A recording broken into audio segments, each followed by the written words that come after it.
आपने उत्पन्ना एकादशी की कथा का श्रवण किया। आप अपनी बात किया करें तो मुझे 5 मिनट के लिए कह दिया करो कि आप रुपया पंडित जी ने घर में बात कर लेते, मैं रुक जाया करूंगा। अब किसी तो रोने लग जाते तो मेरा दिमाग फिर हो जाता है। वो वाला रूम खाली है, वहां जाकर के बात कर। हाँ सही बात है। अभी आपने उत्पन्ना एकादशी की कथा श्रवण किया, जिसमें बताया गया कि एकादशी कन्या रूप में श्रीमन नारायण भगवान के शरीर से उत्पन्न हुई और मरणाक्षर समाप्त किया और एकादशी नाम प्राप्त किया। अब मोक्षद एकादशी की कथा श्रवण करें, जो मार्गशीर्ष शुक्ल पक्ष में आती है। इसी कथा श्रवण प्रसंग में धर्मराज युधिष्ठिर कहने लगे कि मैं तीनों लोकों के सुखदाता को प्रणाम करता हूँ, मैं श्रीमन नारायण भगवान को प्रणाम करता हूँ। भगवान मार्गशीर्षे पक्षे किन्नामे एकादशी भवे कीदृशस्य विदितस्य को देव तत्र पूज्यते।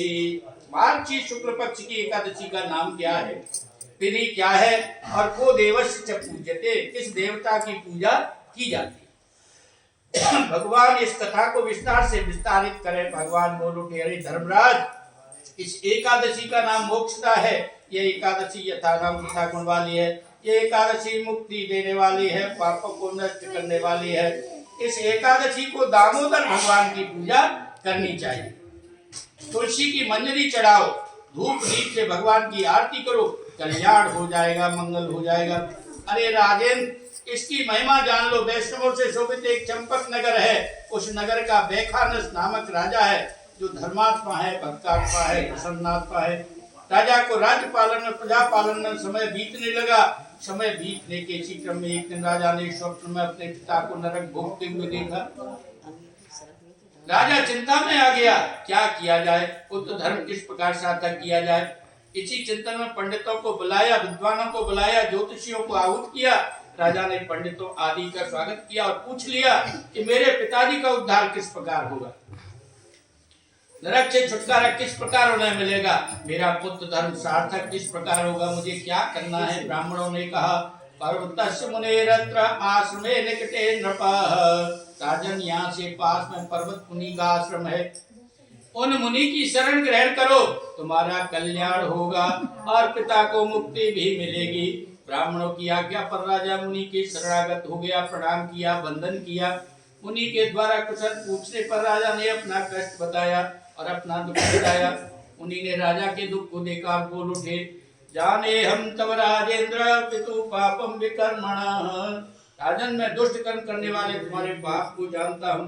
तुम्हारे पिता ने स्त्री को ऋतुदान नहीं दिया, फलस्वरूप तुम्हारे पिता नरक में आ गए। राजा बोल उठा, केन बतेन दानेन मोक्षस्तस्य भवेन् मुने। भगवान, कौन सा व्रत, कौन सा दान मेरा पिता को मुक्ति दिला सकता है। भगवान, मैं क्या यम करूं, मैं क्या नियम करूं, मैं क्या साधन करूं। मुनि बोल उठे, राजन, तुम सपरिवार मोक्षदा एकादशी का व्रत करो। सर्वैस्तु तद्व्रतं कृत्वा पित्रे पुण्यं प्रदीयताम् तस्या पुण्य प्रभावेन मोक्षस्तस्य भविष्यति। राजन, व्रत के पुण्य को पिता को समर्पित करो, मुक्ति मिल जाएगी, गति हो जाएगी। राजा ने मुनि की बात जान ली, मान ली और व्यवहार में आ गया। सपरिवार सपरिकर एकादशी का व्रत किया और उस एकादशी का पुण्य पिता को समर्पित कर दिया। पुण्य के प्रभाव से राजा का पिता नरक से मुक्त हो गया। पुष्प बरसने लगे, देवता स्तुति करने लगे, राजा स्वर्ग चला गया। एकादशी ने अपना नाम सार्थक कर दिया, अपना काम सार्थक कर दिया। इसी कथा श्रवण प्रसंग में भगवान श्री कृष्ण बोल उठे, राजन, यम एवं यह कुरुते राजन मोक्षदे एकादशी में माम तस्य पापक्षयं याति व्रतो मोक्षमवाप्नुयात्। जो मोक्षदा एकादशी का व्रत करता है, उसके संपूर्ण पापों का नाश हो जाता है, मरणांतर मोक्ष प्राप्त करता है। इस प्रकार ये मोक्षदा एकादशी चिंतामणि के समान है, स्वर्ग भी देती है, मोक्ष भी देती है। बोलो मोक्षदा एकादशी महारानी की जय, भक्तवत्सल भगवान की जय। अब तीसरी एकादशी, पौष कृष्ण पक्ष की शुक्ला एकादशी, सकला आगे आएगी। अभी आप लोगों ने मोक्षदा एकादशी की कथा श्रवण की, जिसमें राजा बैखानस ने मोक्षदा एकादशी का व्रत करके अपने पिता का नरक से मुक्त करा करके स्वर्ग पहुंचा दिया। अब आप सभी कथामृत पाशुजन सफला एकादशी की कथा श्रवण करें, जो पौष कृष्ण पक्ष में होती है। इसी प्रसंग में धर्मराज युधिष्ठिर ने पूछ लिया, पौषस्य कृष्ण पक्षे तु केयम एकादशी भवेत्, किम नाम को विदितस्या को देवः तत्पूज्यते। हे कृष्ण, पौष कृष्ण पक्ष में कौन सी एकादशी होती है, उसकी विधि क्या है, उसकी पूजा क्या है और कौन देवता पूजित है, भगवान मुझे बताए। तब भगवान श्री कृष्ण बोल उठे, पौषस्य कृष्ण पक्षे या सफला नाम नामतः, नारायणोधिदेवोष्या पूजेतम प्रयत्नतः। राजन, पौष कृष्ण पक्ष की एकादशी का नाम सफला एकादशी है। यह एकादशी भी यथाराम तथा गुण वाली है। इस एकादशी के स्वामी नारायण हैं, अतः नारायण भगवान की पूजा करो। अरे राजन, यज्ञों में अश्वमेध यज्ञ, नदियों में गंगा और व्रतों में एकादशी प्रत्युत्तम है। ऋतु फल धूप दीप आदि से पूजन करो, दीप दान करो, जागरण करो, जागरण से जीवन जग जाएगा। जागरण का महत्व क्या है, आइए जागरण को भी जान लें, मान लें, संभाल लें और व्यवहार में लाएं। चंपावती नाम की एक नगरी है। उस नगरी का महिष्मत नाम का एक राजा है, उसके 4 पुत्र है। बड़ा पुत्र नाम से लुम्बक है, कर्म से बड़ा दुराचारी है, मांस खाता है, मदिरा पान करता है, वैश्यागमन करता है, देवताओं ब्राह्मणों की निंदा करता है। उसके निकृष्ट एवं गलत कर्मों ने फिर घर से निकाल दिया। राजा वन में आ गया, शुभावश बुरे कर्मों में आसक्त है, एक पीपल वृक्ष का आश्रय ले लिया है। उसको मालूम नहीं है कि ये पीपल वृक्ष क्या है। अरे ये पीपल वृक्ष भगवान का रूप है। अश्वत्थ सर्व वृक्षाणाम, यानी सभी वृक्षों में पीपल ही प्रमुख है, जिसमें विष्णु देवता का वास होता है। और अनजाने में ही उसने उस पीपल वृक्ष का सहारा ले लिया। समय बीतने लगा। सब बीतने के क्रम में एक दिन पौष मास के कृष्ण पक्ष की 10वीं की रात्रि आ गई।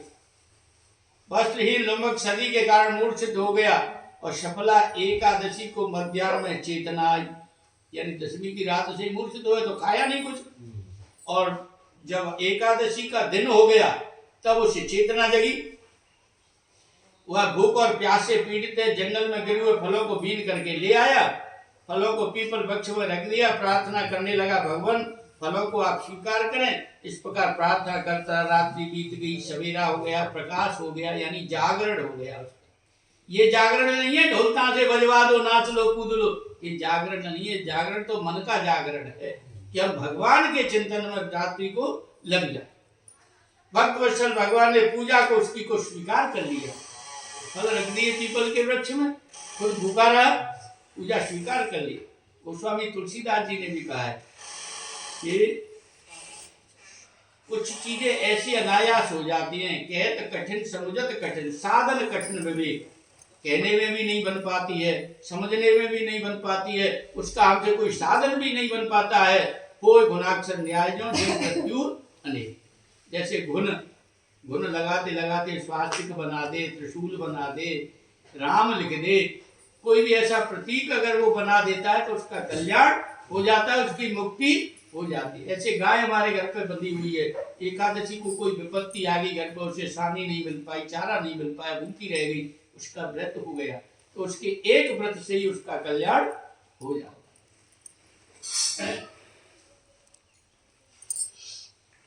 भक्तों, भगवान ने उनकी पूजा को स्वीकार कर लिया। आज अनजान में लुम्बक से एकादशी का व्रत हो गया और एकादशी का जागरण भी हो गया, फल भी मिल गया, पुण्य का प्रभाव भी हो गया। एक दिव्य घोड़ा प्रकट हो गया और बाद में आकाशवाणी हो गई, अरे राजपूत, तुमने अनजान में एकादशी का व्रत किया है, तुम्हारे मनोरथ सफल हो गए, पूर्ण हो गए, सिद्ध हो गए, तुम निष्कंटक राज्य करो।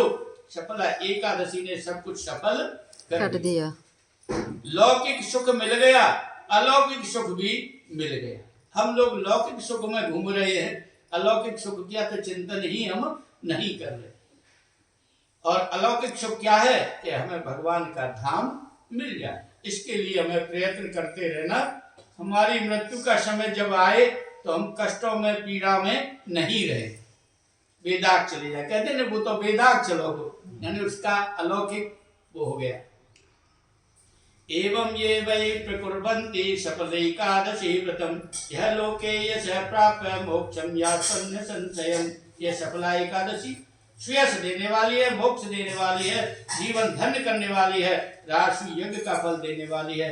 बोलो सफला एकादशी की जय। बोलो भक्तवत्सल भगवान की जय। इस सफला एकादशी के लिए नारायण की पूजा करनी चाहिए और नारियल, नींबू, अनार, सुपारी भगवान को अर्पण करने चाहिए, जैसे हम रोजाना एकादशी करें तब भी। बोलो एकादशी मैया की जय। अब आती है पौष शुक्ल पक्ष की पुत्रदा एकादशी। अभी आप लोगों ने सफला एकादशी की कथा श्रवण की, जिसमें दुराचारी, पापाचारी, अनाचारी, लुम्बक ने अनजान में एकादशी का व्रत कर लिया, जागरण कर लिया, फलस्वरूप लौकिक सुख और अलौकिक सुख मिल गया, भगवान का धाम मिल गया।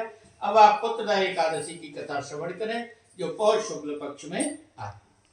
इसी कथा श्रवण प्रसंग में धर्मराज युधिष्ठिर ने भगवान नारायण से पूछा कि आपने सफला एकादशी की कथा श्रवण कराई, अब कथयस्व प्रसादेन शुक्ला पौषस्य या भवेत्। आप प्रसन्न होकर के मुझे पौष मास के शुक्ल पक्ष की एकादशी की महिमा बताएं, उसका नाम क्या है, विधि क्या है, पूजन क्या है।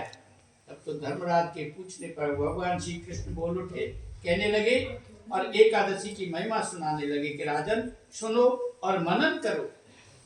इस एकादशी का नाम पुत्रदा एकादशी है।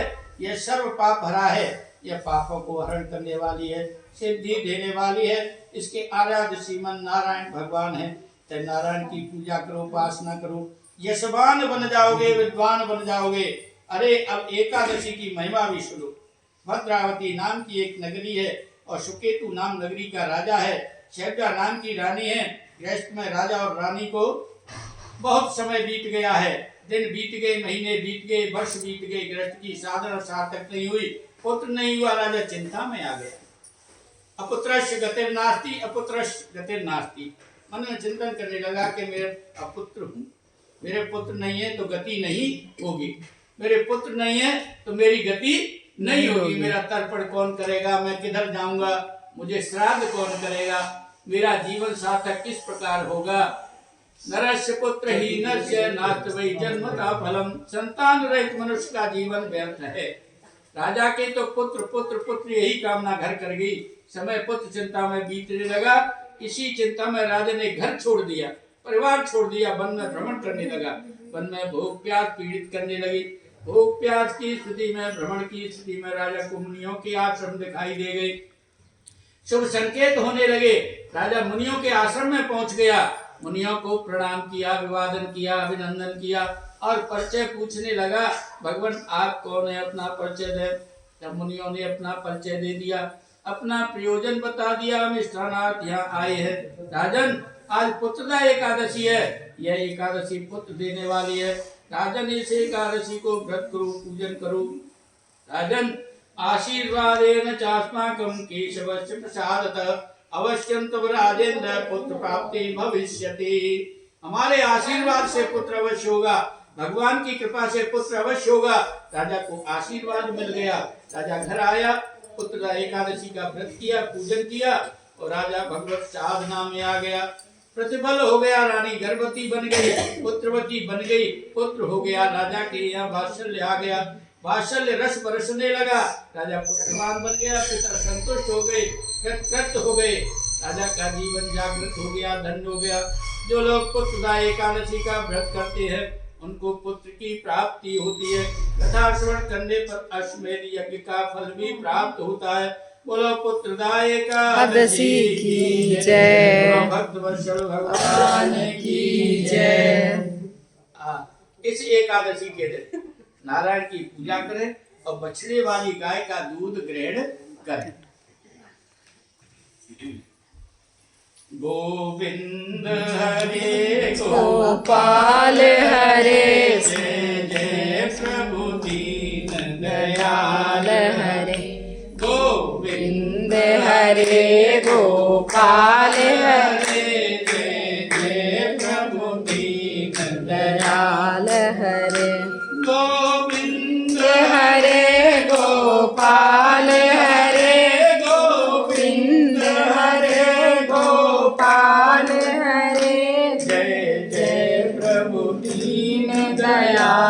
हरे जय जय प्रभु दीन दयाल हरे बोलो श्रीमन नारायण भगवान की जय। एकादशी माता की जय। माघ कृष्ण पक्ष की छठ तला एकादशी। ए बस ने अभी आप लोगों ने पुत्रदा एकादशी की कथा श्रवण की, जिसमें यह बताया गया कि पुत्रहीन राजा सुकेतुमान ने पुत्रदा एकादशी का व्रत किया, जिसके फलस्वरूप राजा पुत्रवान बन गया। उसका जीवन वात्सल्य से भर गया। अब आप छठ तला एकादशी की कथा श्रवण करें, जो माघ कृष्ण पक्ष में आती है। यही प्रसंग दालम्ब ऋषि ने पुलस्त ऋषि से पूछ लिया, भगवान पापों का शमन किस प्रकार हो, कोई सरल उपाय बताए, विकल्प बताए। जब पुलस्त ऋषि बोल उठे और छठ तला एकादशी के बारे में बताने लगे। अरे छठ तला एकादशी को क्या क्या करना चाहिए? तिल से स्नान करें, तिल से उबटन करें, तिल से हवन करें, तिल मिश्रित जल पिए, तिल का भोजन करो और तिल का दान करो। ये 6 प्रकार का वो नियम है, इसलिए इसको छठ तिला बोलते हैं। 6 विधियों से तिल पापों का नाश करते हैं। इसी प्रसंग में नारद जी बोलेंगे, कृष्ण कृष्ण महाबाहु नमस्ते भक्त भावन छठ तिल एकादशी भूतम कीदृशम फलमश्नुते। भगवान मैं आपको प्रणाम करता हूँ, निवेदन करता हूँ कि भगवान छठ तिला एकादशी की उपासना का क्या फल प्रदान करती है। तब नारद की प्रार्थना पर भगवान श्री कृष्ण बोल उठे, अरे नारद, मृत्यु लोक में एक ब्राह्मणी थी। वह निरंतर भगवान की पूजा में, साधना में, आराधना में रत रहती थी। उसकी साधना ने शरीर को दुर्बल बना दिया, पवित्र बना दिया, सात्विक बना दिया। समय बीतने लगा, उसने अपने साधनात्मक जीवन में एक गलती कर दिया, किसी को जीवन में अन्नदान नहीं किया। नारद, अन्नदान से ही मेरी तृप्ति होती है, संतुष्टि होती है, इसलिए मैं स्वयं परीक्षा लेने के निमित्त ब्राह्मण बन करके उस पंडितानी के घर पे गया, भिक्षुक बन करके भिक्षा लेने ब्राह्मणी के द्वार पर पहुंच गया। मैंने उस ब्राह्मणी से भिक्षा मांग ली, मैंने उससे भावना मांग ली, यानी व्यक्ति के सामने वाले की भावना क्या है, भावना मांग ली। भावना में उसने मेरे ताम्र पात्र में मिट्टी का ढेला डाल दिया। अन्नदान नहीं किया, कोई मिट्टी का ढेला डाल दिया, यानी उसकी भावना मिट्टी डालने की थी। पिंड गिरा दिया, मैं चला गया। इधर वह तपस्विनी ब्राह्मणी साधना के बल पर स्वर्ग में आ गई। स्वर्ग में रहने को घर मिल गया, परंतु स्वर्ग में उसको धन नहीं मिला, भोजन नहीं मिला।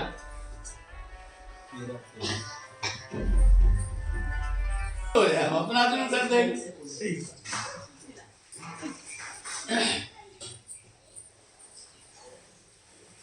ताम्र पात्र में मिट्टी का पिंड गिरा दिया।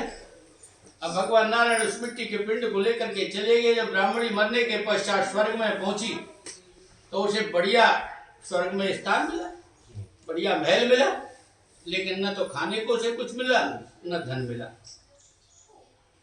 अन्न नहीं मिला, धन नहीं मिला। वह ब्राह्मणी चिंता में आ गई और मेरे पास आ गई और बोलने लगी, भगवान मैंने चंद्रायण जैसे अनेक व्रतों की साधना की है, आराधना की है, भगवान मेरी साधना निष्फल हो गई, यहाँ तो मुझे कुछ भी नहीं मिला।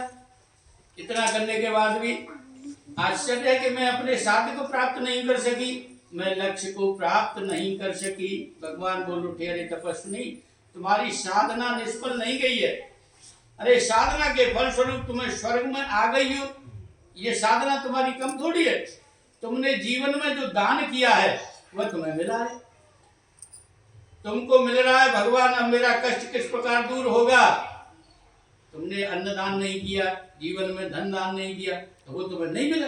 जैसा तुमने किया है उसका तुम्हें प्रतिफल यहाँ मिल रहा है, तो कि अब मेरा ये कष्ट दूर कैसे होगा? तो मैंने कहा, अरे ब्राह्मणी, तुम अपने घर जाओ और घर का दरवाजा बंद कर देना। देव कन्या तुम्हारे दर्शन करने आएंगी, देव कन्याओं से छठ तिला एकादशी का महत्व सुन करके दरवाजा खोलना, तब उन्हें अपना मुख दिखाना। तब उस तपस्वी ने ऐसा ही किया, छठ तिला एकादशी का महत्व सुना, फलस्वरूप उसका घर सर्व संपन्न हो गया। सर्वं गृहं सुसंपन्नं छठ तिलायां प्रसादतः। छठ तिला एकादशी की अर्चना दरिद्रता दूर करती है। षटला एकादशी का ये पुण्य है कि घर में जो दरिद्रता होती है वो दूर हो जाती है, इसलिए तिलों का दान बताया है। दुर्भाग्य को भी दूर करती है, पाप मुक्त करती है। बोलो षटला एकादशी की जय। भक्तवत्सल भगवान भगवान की जय। षटला एकादशी को तिल पट्टी यानी गजक का दान अवश्य करना चाहिए। बोलो भक्तवत्सल भगवान भगवान की जय। माघ शुक्ल पक्ष की जय आएगा। अभी आप